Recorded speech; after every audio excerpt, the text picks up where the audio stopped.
Hi friends, this is Dipty and welcome to my channel Life Admin 365 and welcome to today's video.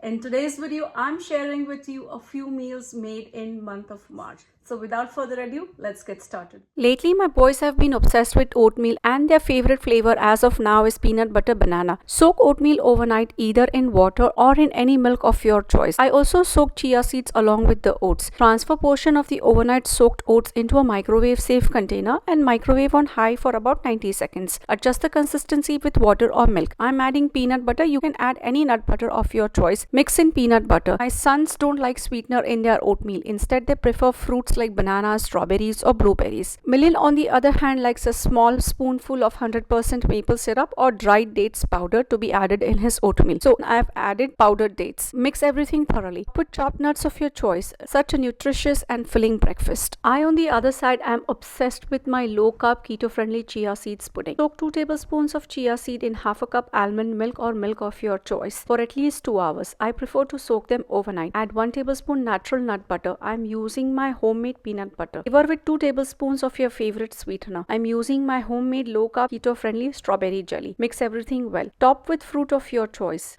For added decadence, I am drizzling another teaspoon of my low-carb strawberry jelly. Enjoy! The first meal is misal pav. In an earlier meal prep, I had shown you how I had soaked matki overnight. Just to recap, I am soaking 1 cup of whole matki or mut beans in about 2 to 2.5 cups of water. After about 4 hours, I am changing the soaking water and adding fresh water just enough to be about 1 centimeters over the top of matki and covering it and keeping it overnight for soaking. First thing in the morning, I am straining matki from water. Looks like it has soaked well. Transferring from the strainer to a container lined with kitchen towel, wrapping it over the beans, covering and keeping it aside for sprouting in warm, draft-free area. Checking on matki the following morning and looks like it has sprouted. For misal, I am looking for small sprouts and not big ones. So these sprouts are good in my books. Rinsing sprouted matki couple of times with cold water to remove the sticky film formed during the sprouting process. Then topping it with water just enough to be 1 centimeters above the sprouts. Placing it in water-filled pressure cooker, covering and pressure cooking for 2 whistles on medium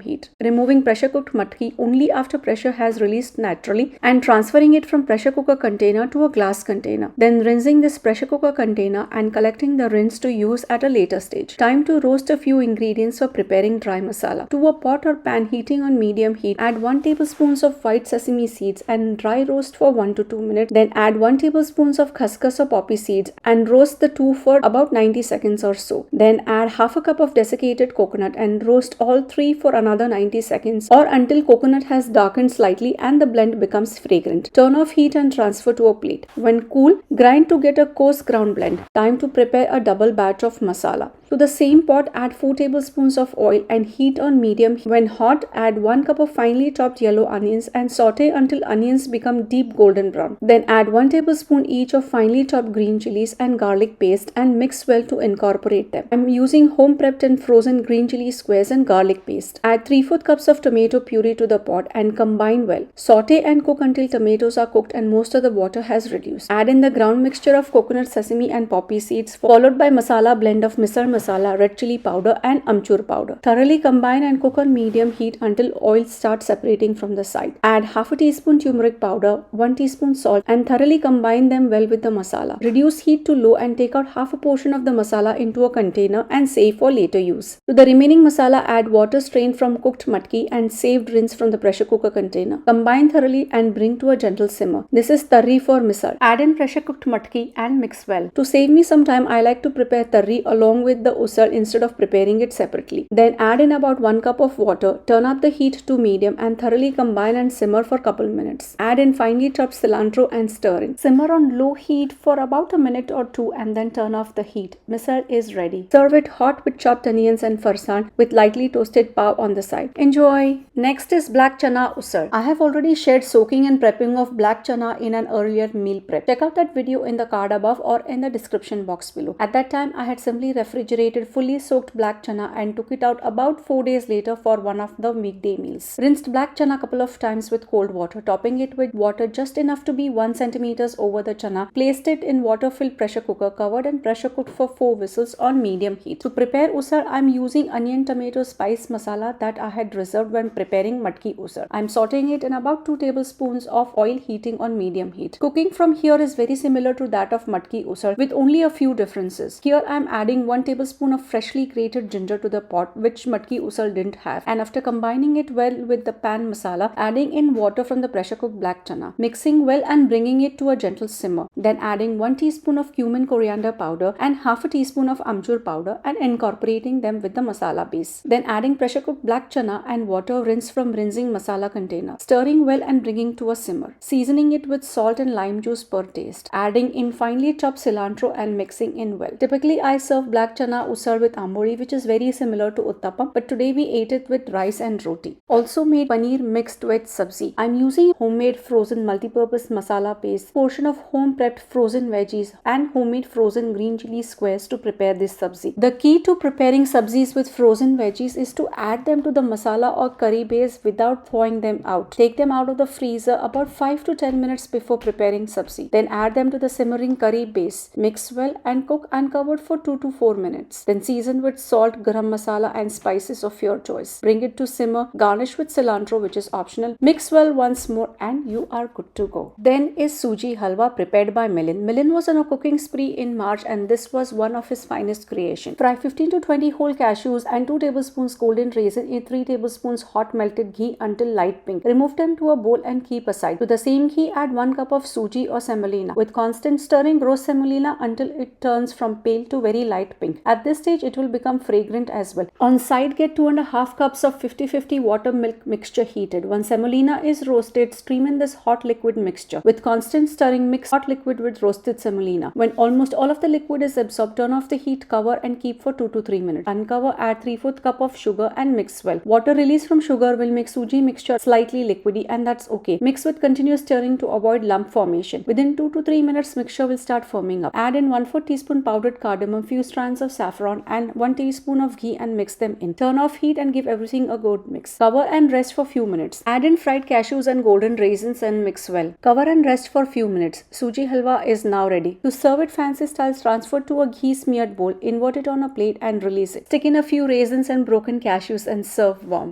Enjoy! Also made puran poli and katachi amti, which is a signature Maharashtrian meal made for Holi and Gudi Padwa. This time I made 40 plus puran polis for my family and friends and for displaying at our town's Holi Celebrations food and decor table. Let me give you all a glimpse of our first townwide Holi celebrations organized and hosted by our town's Indian community in association with our town's Art Council and our town's Community Relation Advisory Committee. Over 2,000 people from in and around our town participated in celebrating Holi, the festival of colors. A lot of hard work went into making this event a huge success. From planning and getting town's approval, from finding sponsors, promoting the event to media coverage, and most importantly, the time, energy, sweat, and zest of our volunteers of our various teams.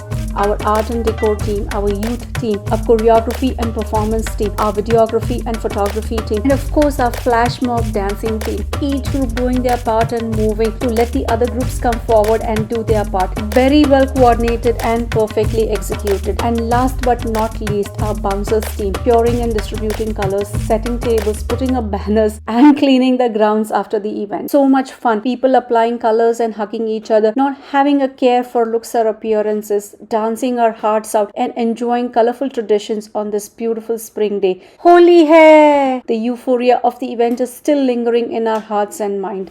Thank you all for watching today's video. Give this video a big thumbs up and subscribe to my channel for more such meal planning and prepping videos. See you all in the next one.